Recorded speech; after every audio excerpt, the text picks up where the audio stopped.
الحمد لله رب العالمين والصلاة والسلام على أشرف المرسلين ورحمة الله للعالمين سيدنا محمد وعلى آله وصحبه ومن تبعه إلى يوم الدين أما بعد. Inshallah, we'll start today talking about the seerah of Rasulullah sallallahu alayhi wa sallam. And the seerah of Rasulullah sallallahu alayhi wa sallam is known by many of us and usually starts from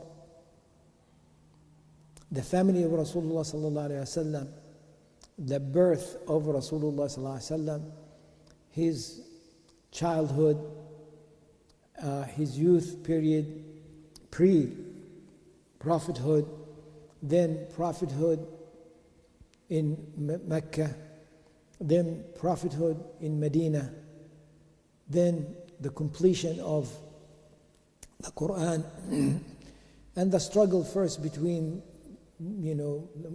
during all of the life of Rasulullah sallallahu alaihi wasallam between haqq and batil, and believers and disbelievers, and then at the end of the opening of Mecca, first the opening of Khaybar, opening of Mecca, and then the Hajj of Rasulullah sallallahu alaihi wasallam, then the death of Rasulullah sallallahu alaihi wasallam.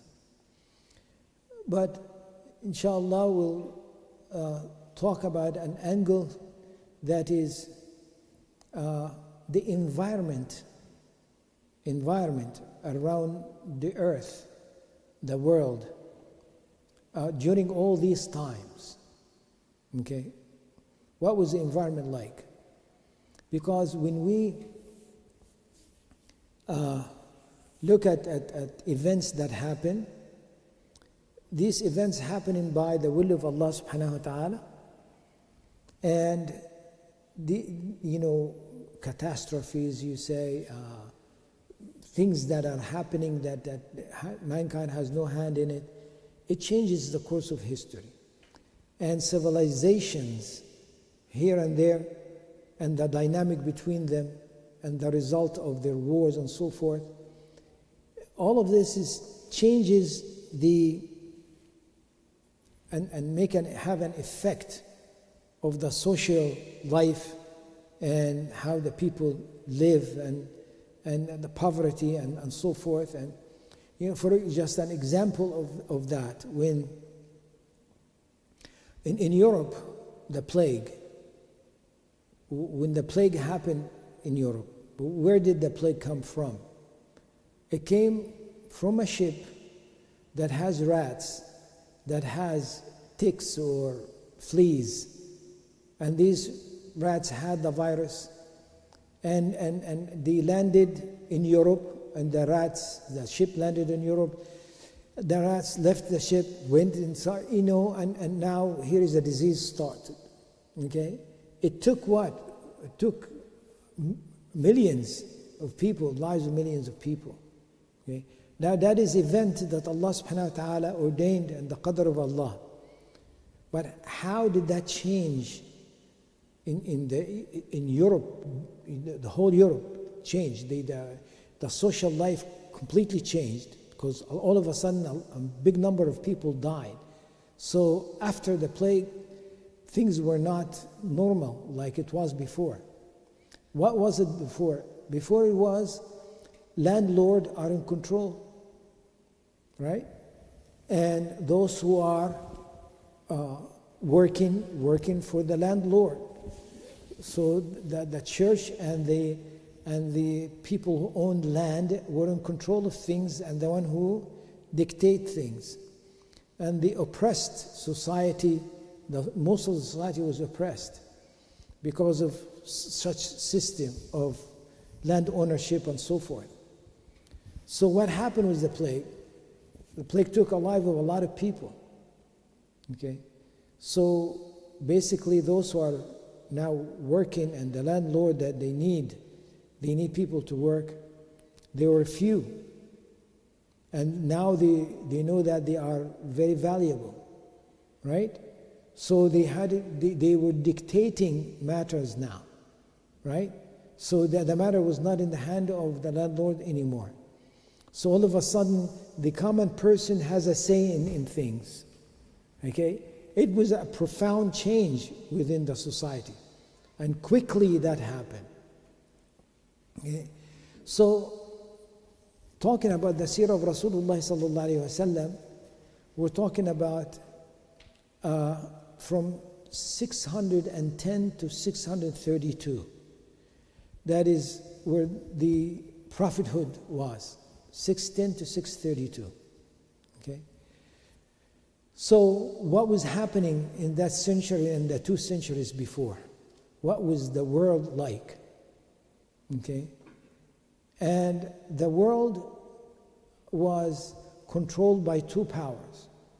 Okay? The power in the east, which is the civilization of the Persians, and the power of the west, represented by the Roman or the Byzantine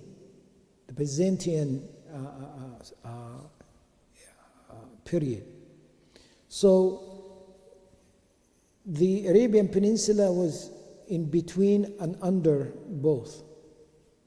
And the matter was, some years the Persian Empire takes over, some years the Roman and Byzantine powers will take over, and goes back and forth. Okay. The Persian Empire was maybe 1,000 years older than the Romans and the Byzantine Empire. And the civilization was vast in the land from middle of Asia and east and so forth. Okay. Now, these struggles between the two,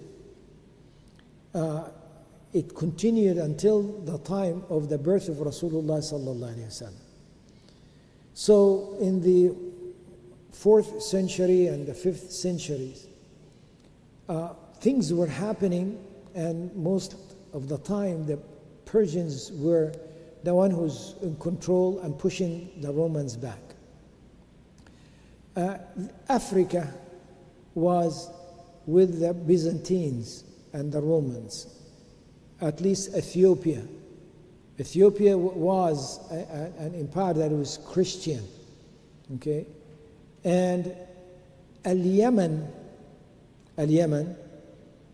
was and still is a very strategic place, because from it is on the ocean and at the same time in the Red Sea. Okay, and through the Red Sea you get to Europe. Okay, and how do you get to Europe from the Red Sea? You get to Gaza. Okay, and from Gaza, actually, the old products and so forth will go on. And if the Red Sea is closed because of the struggle between the Persian and the Romans, therefore the product will go through the Arabian Peninsula, cannot go through the sea, across, or cannot go through the sea. So it landed in Yemen, and from Yemen it goes through the land. So it depends on the power between the Persia and the Roman, and who's in control of Yemen. That will tell you if the product can go through the sea nicely, or it cannot. Then it has to go through land, through the Arabian Peninsula, which is very important strategic assessment there. Okay, in the Persians, in the middle of Asia, through Asia was the Silk Road, right? We know, familiar with the Silk Road, coming from Far East and China and so forth. That was a road that bringing products into the to the Persian land, and then to the sea, to the ports, and then to Europe. It was very important. Okay. Now, there was a lot of problems that Turkmenistan, or the Turkish, or the Turkmenistan people, which is the people of Turkey, but not in Turkey, but they're originally from Asia. They were very strong tribes, and they were, not aligned themselves with anybody, not the Persians, not the Romans, no one. And they were independent, and they were, can stop the trade and so forth, routes. And so, to make a long story short, they caused a problem to that Silk Road. So the Silk Road was not as smooth as it was because of their friction with the Persians. So what happened, the product that was able to come through, became very expensive.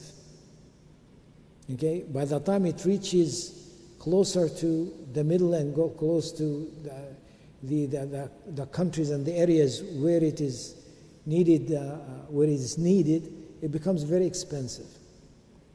Okay, so we'll leave that alone for a while. Okay, as the picture as it is, and go to Mecca, and go to the Arabian Peninsula. What was happening in the Arabian Peninsula at that time? It was famine. It was difficult times.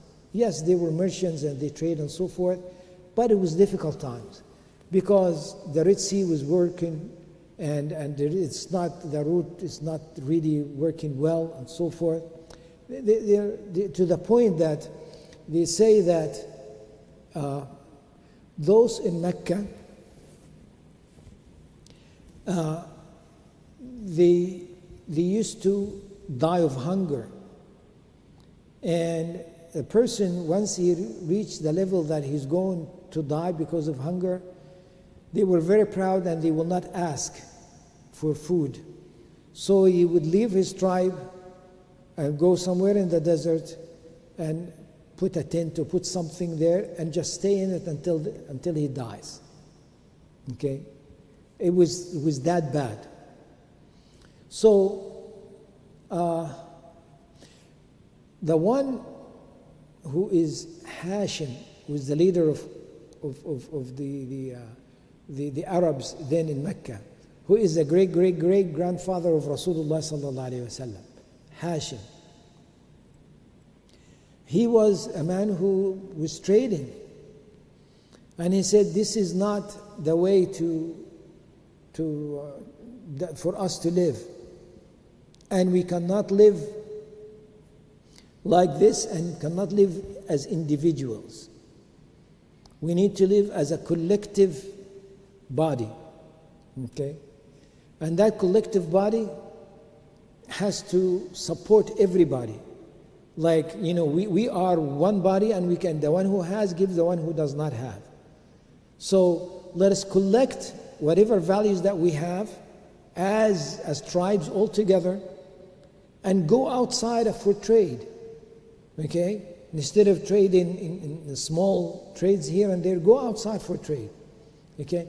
And whatever comes, we divide it and so forth and get life back to Mecca.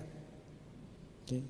So he started his journey, and this is when the word ilaf started. Okay? He's the one who started the ilaf. Okay? What is the ilaf? Will become clear now.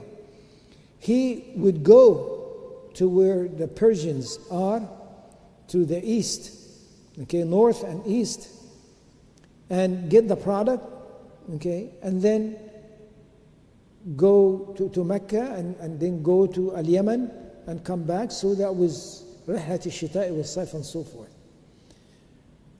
But then what happened, the product in Persia became very, very expensive. Okay? And they were getting it from the Silk Road.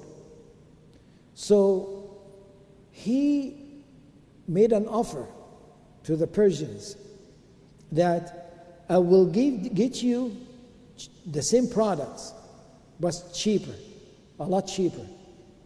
Okay? Of course, there's no problem. But he said, but I want something from you. You are in contact with many, many tribes of the roads all the way, in different areas, in the west and north and south and so forth. I want to have an ilaf, okay, with you and with everybody that you know, and the ilaf from you. And I will go talk with this ilaf and have an ilaf with all the other tribes that have ilaf with you. So when we travel, then nobody will attack us. So ilaf meaning to live in ulfa. Ulfa meaning unity and peacefulness. Okay? So he had this contract of ilaf with them. And then he went and had a contract with ilaf with that contract that he has with the Persians with the others. Right? And where did he go? He went to Al-Yaman, okay, and bought the product from Al-Yaman, okay, because of the ships. It is not coming through the road anymore. It became very expensive in the Silk Road. So it was coming through the sea, and it goes to Al-Yaman. He would buy it from Al-Yaman with very reasonable prices and go to Persia and sell it there. And he goes to the other tribes and other point of distribution, if you will, with the other different other tribes and so forth, that he has ilaf with them. And it became a life that is so vibrant.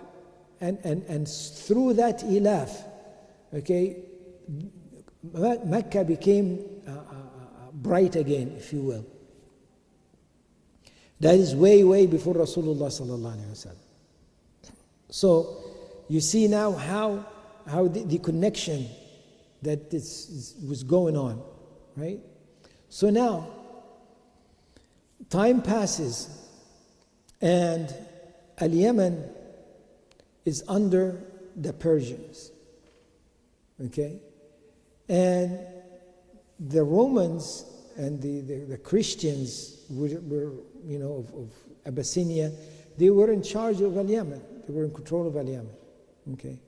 But this Persian appointee was able to take over Al-Yaman and wanted to change matters of their ways of life and so forth by take them into disbelief, okay? Because they were Christians, they were Muslims, as matter of fact. Because remember, this early time, there were Christians who are saying La ilaha illallah, okay? They were Muslims. So in Al-Yaman, this event, the event of the Ashab al-Ukhdud, okay, in Surah al-Buruj, okay, the king who dug pits of fire and put the believers there. If you don't denounce your religion, we're going to burn you. This was happening at that time, okay, and it happened in Al-Yaman by this Persian, and actually he was Jewish, but pro the Persian side, and this was going on. So now the news goes to Abyssinia that this is what's happening there now, that our own Christians, Muslims are being tortured here and burned alive. Okay, so the Byzantines wants to help in this matter. So they appointed the Abyssinian king to take care of this matter. So he sent an army, okay, and this army came and attacked Al-Yaman, came through the Red Sea and attacked Al-Yaman, and was able actually to take over Al-Yaman. And when they did, the two people, or the heads of the army, one of them, the second in command, was Abraha. And Abraha, we know what he did. He killed the first in command, and he took over. He took over like his own kingdom now, okay? And when the Abyssinian king heard about this, Of course, this is something, that is going to get out of his hand, Al-Yaman. And now he is somebody independent here. So he said, I'm going to prepare an army, okay? And he swore that he's not going to stop unless he reaches the land of Al-Yaman, and by his own feet, and touch his feet will touch the ground of Al-Yaman. And this man, he will be, a servant to him. So when Abraha heard about this, he sent him a letter. Okay, he said, you don't have to come, and so forth.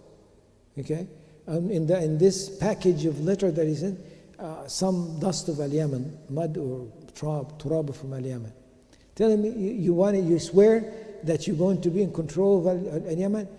You are in control. I'm at your service. You tell me what to do. There's no problem. Okay? And you swear that you're going to step on here is the earth of Al-Yaman. Step on it with your foot so you will not break your promise. you break your oath. Okay?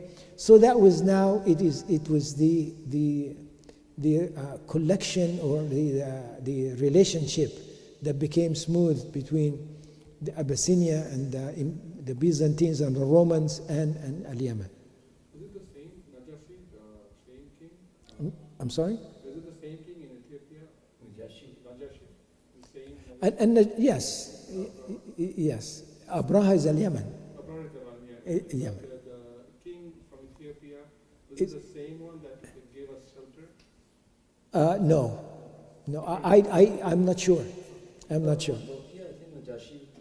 Mm-hmm. Najashi Yes. was from Ethiopia. Yes. Yes. And time of Prophet Sallallahu and it migrated. Yes. Yes. This Haile Selassie, I was talking to a Christian today. Uh-huh. He was talking about Haile Selassie, that he was the king of Ethiopia, and he was projecting him like a, Like a deity. yeah. Yes. So I told him about this. Yes. Najashi didn't know about him. I told him he's the one Yeah. prophet. Yeah. And Muslim went there and Mm-hmm. took care of them. Yeah. So now for Abraha to appease the king of Abyssinia, he built the church, okay, the cathedral in Al-Yaman, okay, and he wanted to people come to him and so forth, and this would be the center of things and so forth. Okay. And so, because he was there, the travel in the sea was easy.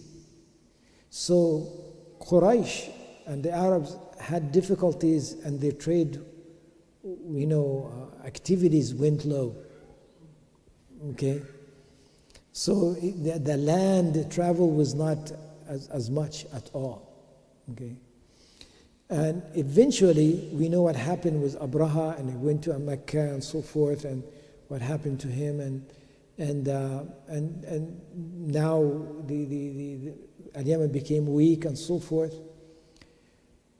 And that was the time Rasulullah ﷺ was born, at the time of Aam al-Fil, the year of the elephant. Okay, of course, this year of elephant is known to all the Arabs. Okay, because Mecca was about to be taken over, the Kaaba was about to be destroyed, and the Meccans left Mecca and went to the mountains. And we know the details of this. Maybe we can talk about it a little bit later on. But what happened after Abraha was left and died, the Persians, okay, came and took over. And actually one of the sons of the Persian king, his name is Saif, by the way, okay, he's the one who came and took over. Okay, and he was officially, Al-Yaman was under control of the Persians. So it was occupied by the Persians now officially. As soon as that happened, what happened? The travel in the Red Sea became difficult, right? Because now both sides of the Red Sea, they're against one another. One in the Roman and one the Persians, okay? And then Yemen was in control of that strategic area, just like they are now, okay? And so what happened now, as soon as the Persians came in power in Yemen, the grandfather of Rasulullah ﷺ and his uncles and so forth invited him and met him and gave him a special treatment and a legion and so forth. Why? Because they knew that their tijara now is going to be powerful, now is going to come back to life again and so forth, which it did. So now Quraysh and Mecca, from the point of having difficult time, having famine and so forth, and not quite bright as it used to be, it came back to that level again. Why? Because now instead of using the sea, the land now is used. So the point here is how Allah subhanahu wa ta'ala prepared the world for the coming of Rasulullah sallallahu alayhi wa sallam. Okay. At the same time, Mecca and the Arabian Peninsula was not a place that was in interest to any other the powers of the world. Why? Because it did not have much values. Okay, it itself as a place did not have much valuable things, but the valuable things that they had is taken from one place to another place as being merchants and buying and selling and so forth, which has no value of anybody, any foreign entity to come and try to take it and so forth. That kept the Arabs very, I would not say primitive, but very authentic in their ways. Okay, meaning they were not polluted much with the other cultures. Maybe let's not use the word polluted. They were not affected much with the other cultures. They had their own culture. Okay, and that helped to develop the language of Arabic, and not to be, mixed with any other language and so forth. And it became, and the language that is the Arabs called the Arabs because of the Arabic that they speak. Okay, and the word Arab itself, the word Arabi or Arab in the language, in the Arabic language, when there is a sentence, right? And this sentence does not have haraka on it. Okay, it does not have haraka. Haraka meaning the fatha, kasra, and dhamma, right? You really don't know the meaning if it is a verb, especially if it is a verb sentence. You don't know the meaning clearly. You know general meaning, but you could make a mistake in the meaning unless a harakat is put on the letter, on the end of every word. Then you would know who did the action, what is the verb, and what is the subject, and what is the object. Otherwise, you will not know who's the object and subject, right? So how do you get a sentence does not have this vowels at the end? How do I ask you to put the vowels? I say a'rib this sentence. Okay, then you a'rib meaning give me the i'rab of it, from the word Arab and i'rab, which is make it clear. So you say i'rab is, Muhammadun akalat tufah. So Muhammad ate the apple. So I say, you say me i'rib. I'll tell you Muhammad is Muhammadun because it has a dam, because he is a fa'il. Okay, fa'il meaning he is the subject. Akala is the fi'l, is the verb. At-tufaha with the fatha at the end meaning it is the object that's been eating. Okay, so now I made this clear to you. Okay, and of course it is clear without this, but if it is like two people, one hit another, you don't know which one who is the hitter and the one who is the one who being hit. Okay, there's a war between the two. You don't know who attacked who. If you say one attacked the other, unless you put the haraka, the verb, you don't know who is the doer and who is the object and so forth. So the point is, the word when we say a'rib, meaning make clear. So Arabic itself, it is making things clear. Okay. When Allah subhanahu wa ta'ala in the Quran tells about the women of Jannah, uruban, one of the adjective or the attributes of the women of Jannah, they are uruban. Okay, and the explanation of this is from the word Arabic again, which is what they express their feeling beautifully and clearly, right? So they are, with their spouse, and they express their love and care and so forth with words that are beautiful and so forth. That is uruba. Okay, so the Arab became have that language that they have and have the culture that they have, and they not polluted with or not affected by any other cultures around and so forth. And when you think of how the life of the Arabs were, which is they are basically nomads, okay, in the desert, okay, and you have somebody who has everything that belongs to him on a camel. That's it, okay, and he can put a tent anywhere, and this is where he lives, and he can move from here to there, okay. Such a very primitive kind of life, and to within 50 years, basically to be running the world from China to Morocco, okay, that is a miracle in itself. It's a miracle in itself, okay.